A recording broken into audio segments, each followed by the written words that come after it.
Hello दोस्तों, क्या हालचाल है। चैप्टर नंबर 9 पढ़ते हैं। क्लास 7th की एनसीईआरटी चल रही है, क्षेत्रीय संस्कृतियों का निर्माण। इसमें पहली हेडिंग देखते हैं, चेर और मलयालम भाषा का विकास। चेर केरल राज्य में प्रायद्वीप के दक्षिणी पश्चिमी भाग में स्थित था। चेर राज्य की स्थापना 9वीं शताब्दी में की गई थी। इस क्षेत्र में मलयालम भाषा बोली जाती। इस भाषा का प्रयोग उपमहाद्वीप के सरकारी अभिलेखों में भी किया गया। चेर लोगों ने संस्कृत की परंपराओं से भी बहुत कुछ ग्रहण किया, जैसे केरल का मंदिर रंगमंच परंपरा। मलयालम भाषा की पहली साहित्यिक कृति यानी कि रचना प्रत्यक्ष रूप से संस्कृत की ऋणी है। यानी कि मलयालम भाषा में जो पहली रचना है उसके अंदर संस्कृत भाषा का प्रयोग किया गया है काफ़ी जगह। जैसे लीला तिलकम एक व्याकरण व काव्य शास्त्र विषयक ग्रंथ है। यह मणि प्रवालम शैली में लिखा गया है। मणि प्रवालम शैली का मतलब होता है हीरा और मूंगा। तो यह क्षेत्रीय व संस्कृत भाषा के साथ साथ प्रयोग की और संकेत हमें इस शैली में मिलता है। शासक व धार्मिक परंपराएं पढ़ लेते हैं। जगन्नाथी संप्रदाय विभिन्न क्षेत्रों में क्षेत्रीय संस्कृतियां क्षेत्रीय धार्मिक परंपराओं से विकसित हुई। एग्जाम्पल पुरी उड़ीसा में जगन्नाथ का संप्रदाय। जगन्नाथ जी के बारे में पढ़ते हैं थोड़ा। ये दुनिया के मालिक कहलाते हैं और विष्णु जी का पर्यायवाची शब्द है। ऐसा माना जाता है कि जगन्नाथ मूलतः एक स्थानीय देवता थे, जिन्हें आगे चलकर विष्णु का रूप मान लिया गया। 12वीं सदी में गंग वंश के राजा अनंत वर्मन ने पुरी में पुरुषोत्तम जगन्नाथ के लिए एक मंदिर बनवाने का निश्चय किया था। 1230 ईस्वी में राजा अनंग भीम तृतीय ने अपना राज्य पुरुषोत्तम जगन्नाथ को अर्पित कर स्वयं को जगन्नाथ का प्रतिनियुक्ति घोषित किया। धीरे धीरे इस मंदिर को तीर्थस्थल यात्रा के केंद्र के रूप में महत्व प्राप्त हुआ। राजपूत और सूरवीरता की परंपराएं आप पढ़ लेते हैं। 19वीं सदी में ब्रिटिश लोग उस क्षेत्र को, जहां आज का अधिकांश राजस्थान स्थित है, राजपूताना कहते हैं।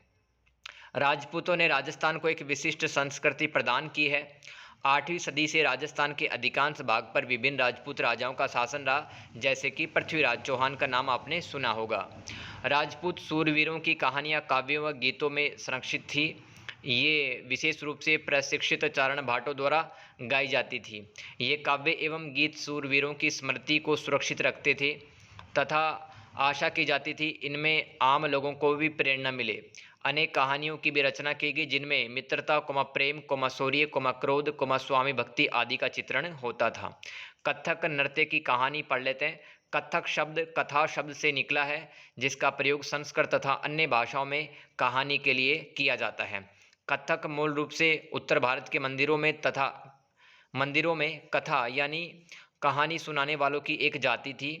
15वीं-16वीं शताब्दी में भक्ति आंदोलन के प्रसार के साथ कथक एक नृत्य शैली का रूप धारण करने लगा। राधा कृष्ण के पौराणिक आख्यान अथवा कहानियाँ लोक नाट्य के रूप में प्रयुक्त किए जाते थे, जिन्हें रासलीला कहा जाता था। मुगल बादशाहों और उनके अभिजातों के शासनकाल में कथक नृत्य राज दरबार में प्रस्तुत किया जाता था। आगे चलकर यह दो परंपराओं अथवा घरानों में फला फूला। पहला है राजस्थान अथवा जयपुर के दरबारों में, फिर दूसरा लखनऊ में। अवध के अंतिम नवाब वाजिद अली शाह के संरक्षण में यह प्रमुख कला के रूप में उभरा। कथक के बारे में चर्चा की जा रही है दोस्तों। स्वतंत्रता प्राप्ति के बाद इसे देश में शास्त्रीय नृत्य के रूप में मान्यता मिल गई। भारत के 8 शास्त्रीय नृत्य आपको याद होने चाहिए दोस्तों। जैसे भरतनाट्यम में तमिलनाडु से संबंधित है, कथक उत्तर भारत से संबंधित, कथकली केरल से संबंधित, कुचिपुड़ी आंध्र प्रदेश में नृत्य फेमस है, ओडिसी उड़ीसा में, मणिपुरी मणिपुर में, मोहिनी अट्टम केरल में और सत्रिया असम में। Very very important MCQ exam में भी आता है दोस्तों। भारत के 8 क्लासिकल डांस हैं। संरक्षकों के लिए चित्रकला अथवा लघु चित्रों की परंपरा। लघु चित्रों की परंपरा का विकास हुआ दोस्तों। लघु चित्र क्या होते हैं? छोटे आकार के चित्र, जिन्हें आमतौर पर कपड़े या कागज पर चित्रित किया जाता है, लघु चित्र कहलाते हैं। प्राचीनतम लघु चित्र ताड़पत्रों तथा लकड़ी की तख्तियों पर चित्रित किए जाते थे। मुगल बादशाह अकबर, जहांगीर तथा शाहजहां ने अत्यंत कुशल चित्रकारों को संरक्षण प्रदान किया। पांडुलिपियां आमतौर पर चटक रंगों से चित्रित की जाती थी। उनमें दरबार के दृश्य, लड़ाई तथा शिकार के दृश्य और सामाजिक जीवन के अन्य पहलू चित्रित किए जाते थे। उपहार के तौर पर इन चित्रों का आदान प्रदान भी किया जाता था। मुगल साम्राज्य के पतन के साथ अनेक चित्रकार मुगल दरबार छोड़कर चले गए तथा नए उभरने वाले क्षेत्रीय राज्यों के दरबारों में यहाँ पे चले गए। ठीक है, मुगल दरबार छोड़ दिया अनेक चित्रकारों ने, और जो नए नए क्षेत्रीय राज्य उभर के आ रहे थे वहाँ पे चले गए ये चित्रकार। परिणाम स्वरूप मुगलों की कलात्मक रुचियों ने दक्षिण के क्षेत्रीय दरबारों और राजस्थान के राजपूती दरबारों को प्रभावित किया। मेवाड़ जोधपुर बूंदी, कोटा और किशनगढ़ जैसे केंद्रों में पौराणिक कथाओं काव्यों का चित्रण जारी रहा। हिमाचल प्रदेश में 17वीं सदी के बाद लघु चित्रकला की एक साहसपूर्ण और भावप्रवण शैली का विकास हुआ, जिसे बशोहली शैली कहा गया। यहाँ की सबसे लोकप्रिय चित्रित पुस्तक भानुदत्त की रसमंजरी है।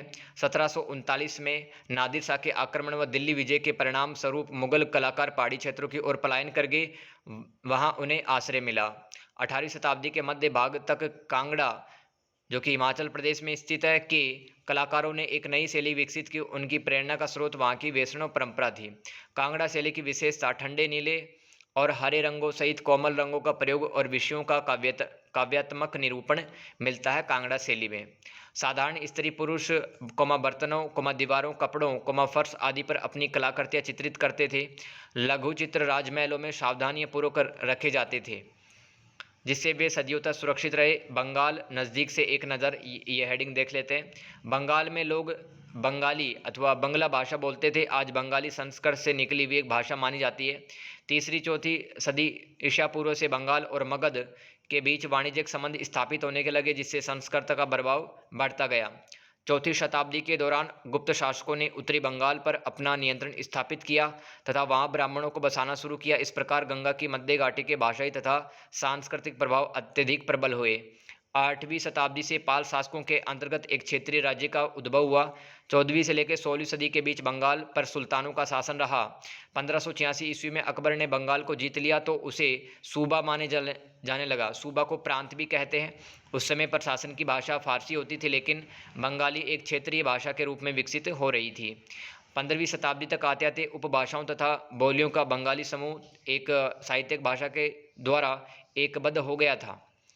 यह साहित्यिक भाषा उस क्षेत्र के पश्चिमी भाग की बोलचाल की भाषा थी, जिसे अब पश्चिमी बंगाल कहा जाता है। तो जहाँ पर बंगाली भाषा बोली जा रही है दोस्तों, बंगाल क्षेत्र कहलाया। ठीक है, और बंगाली भाषा का उद्भव संस्कृत से ही हुआ है, परंतु यह अपने क्रम विकास की अनेक अवस्थाओं से गुजरी है। बंगाल के प्रारंभिक साहित्य को 2 श्रेणियों में बांटा जा सकता है।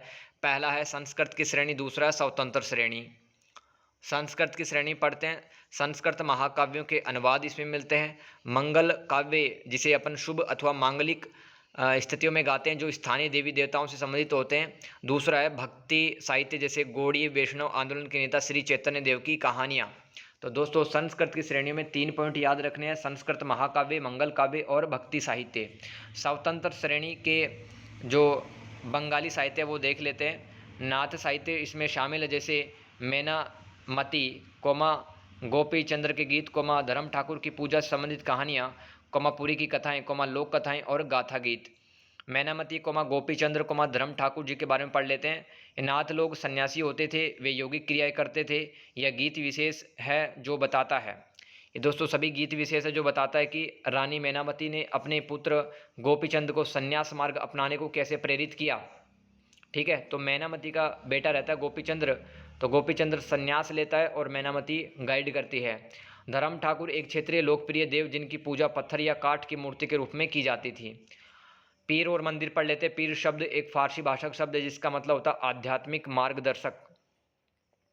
16वीं शताब्दी में बंगाल पर मुगलों का नियंत्रण स्थापित हो गया था। इन्होंने ढाका नगर में अपनी राजधानी स्थापित की। अधिकारी व कर्मचारी भूमि प्राप्त करके उस पर मस्जिदें बना लेते थे, जो धार्मिक रूपांतरण के केंद्रों के रूप में काम आती थी। प्रारंभ में बाहर से आकर यहाँ बसने वाले लोग इन अस्थिर परिस्थितियों में कुछ व्यवस्था व आश्वासन चाहते थे। ये सुख सुविधाएं व आश्वासन समुदाय के नेताओं ने प्रदान की थी। ये नेता शिक्षकों तथा निर्णायकों की भूमिका भी अदा करते थे। कभी कभी यह माना जाता था कि इन नेताओं के पास अलौकिक शक्तियाँ हैं। लोग स्नेह व आदर से इन्हें पीर कहा करते थे। मतलब पीर है वो चमत्कारिक शक्तियों से परिपूर्ण है, ऐसा माना जाता था, चमत्कार कर सकते हैं। इस पीर श्रेणी में संत या सूफी धार्मिक महानुभव साहसी उपनिवेशी द्वित्व देवत्व प्राप्त सैनिक व योद्धा विभिन्न हिंदू व बौद्ध देवी देवताओं शामिल थे। पीरों की पूजा पद्धतियाँ बहुत लोकप्रिय हो गई व इनकी मज़ारें बंगाल में सर्वत्र हर जगह पाई जाती है। बंगाल में 15वीं से 9वीं 15वीं से 19वीं शताब्दी के मध्य मंदिर निर्माण का दौर जोरों पर रहा। कई सारे मंदिर बनाए गए। बंगाल में साधारण ईंट और मिट्टी गारे से अनेक मंदिर निम्न सामाजिक समूह के समर्थन से बने थे। स्थानीय देवी देवता जो पहले गाँव में छान छप्पर वाली झोपड़ियों में पूजे जाते थे को ब्राह्मणों द्वारा मान्यता प्रदान की गई तो उनकी प्रतिमाएं मंदिरों में स्थापित की जाने लगी। इन मंदिरों की आकृति बंगाल के छप्परदार झोपड़ियों की तरह दो चाला यानी कि 2 छतों वाली या चौचाला जिसे 4 छतों वाली कह सकते हैं मंदिर वर्गाकार चबूतरों पर बनाए जाते थे। उनके भीतरी भाग में कोई सजावट नहीं होती थी। मछली भोजन के रूप में पढ़ लेते हैं। बंगाल एक नदीय मैदान है जहां मछली और धान की उपज बहुतायत से पाई जाती है।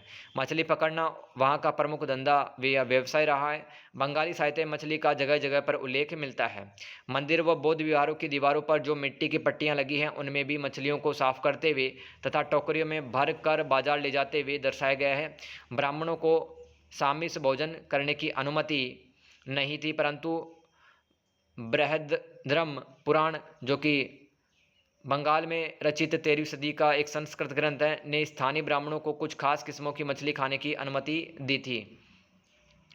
अब यहाँ पे मैच कर लेते हैं, मिलान करते हैं दोस्तों। अनंत वर्मन जगन्नाथ महोदयपुरम लीला तिलकम मंगल काव्य लघु चित्र। अभी बताया दोस्तों अनंत वर्मन जो कि उड़ीसा से संबंध रखते थे, तो पहले को आप सी से मिला दीजिए। जगन्नाथ जो कि मंदिर स्थित है पुरी में, ठीक है। महोदयपुरम क्या है, महोदयपुरम को आप केरल से मिला दीजिए। लीला तिलकम को आप केरल से मिला दें, लीला तिलकम केरल से, फोर्थ में ए हो जाएगा। मंगल काव्य बंगाल में गाए जाते थे दोस्तों। बंगाल में एक परंपरा विकसित हुई मंगल काव्य की, 5 को आप बी से मिला दो और लघु चित्र बचा हुआ कांगड़ा से मिला दें। तो कांगड़ा जो कि हिमाचल प्रदेश में स्थित है एक जगह, वहाँ पर लघु चित्र शैली स्थित है। तो 6 को आप कनेक्ट कर दो, मिला दो कांगड़ा से यानी डी से, ठीक है। तो इस तरह से दोस्तों हमने ये चैप्टर सक्सेसफुली कंप्लीट कर लिया। आई होप आपको समझ में आएगा दोस्तों। चैप्टर नंबर 9 नोट्स बनाएं, शेयर करें और अच्छा लगा कंटेंट तो एक बढ़िया सा कमेंट करके जाएं। मिलते हैं नेक्स्ट चैप्टर में, तब तक के लिए God bless you and thank you so much.